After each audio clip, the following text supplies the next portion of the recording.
عبداللہ بن عمر رضی اللہ تعالیٰ عنہ کہتے ہیں کہ رسول اللہ صلی اللہ علیہ وآلہ وسلم نے فرمایا، تم اللہ کی بندیوں عورتوں کو مسجد میں نماز پڑھنے سے نہ روکو۔ تو ان کے ایک بیٹے نے ان سے کہا، ہم تو انہیں ضرور روکیں گے۔ یہ سن کر ابن عمر رضی اللہ تعالیٰ عنہ سخت ناراض ہوئے اور بولے، میں تم سے رسول اللہ صلی اللہ علیہ وآلہ وسلم کی حدیث بیان کر رہا ہوں اور تم کہتے ہو کہ ہم انہیں ضرور روکیں گے۔ عبداللہ بن مغفر رضی اللہ تعالیٰ عنہ سے روایت ہے کہ ان کا ایک بھتیجا ان کے بغل میں بیٹھا تھا۔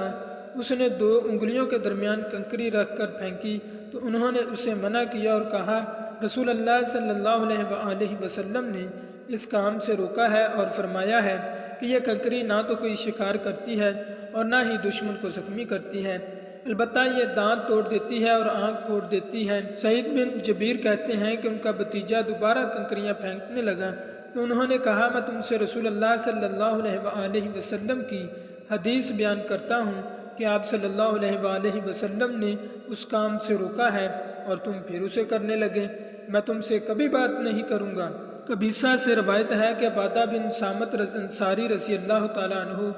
جو کہ عقبہ کی رات میں رسول اللہ صلی اللہ علیہ وآلہ وسلم سے بیعت کرنے والے صحابی ہیں، معاویہ رضی اللہ تعالیٰ عنہ کے ساتھ سرزمین روم میں جہاد کیا۔ وہاں لوگوں کو دیکھا کہ وہ سونے کے ٹکڑوں کو دینار اشرفی کے بدلے اور چاندی کے ٹکڑوں کو درہم کے بدلے بیچتے ہیں، تو کہا، لوگو تم سود کھاتے ہو۔ میں نے رسول اللہ صلی اللہ علیہ وآلہ وسلم کو فرماتے سنا ہے، تم سونے کو سونے سے نہ بیچو مگر برابر برابر، نہ تو اس میں زیادتی ہو اور نہ ادھار۔ تو معاویہ رضی اللہ تعالیٰ عنہ نے ان سے کہا، ابو الولید، میری رائے میں تو یہ سود نہیں ہے، یعنی نقد میں تقاضل کمی بیشی جائز ہے، ہاں اگر ادھار ہے تو وہ سود ہے۔ عبادہ رضی اللہ تعالیٰ عنہ نے کہا، میں آپ سے حدیث رسول بیان کر رہا ہوں اور آپ اپنی رائے بیان کر رہے ہیں۔ اگر اللہ تعالیٰ نے مجھے یہاں سے صحیح سالم نکال دیا تو میں کسی ایسی سرزمین میں نہیں رہ سکتا جہاں میرے اوپر آپ کی حکمرانی چلے۔ پھر جب وہ واپس لوٹے تو مدینہ چلے گئے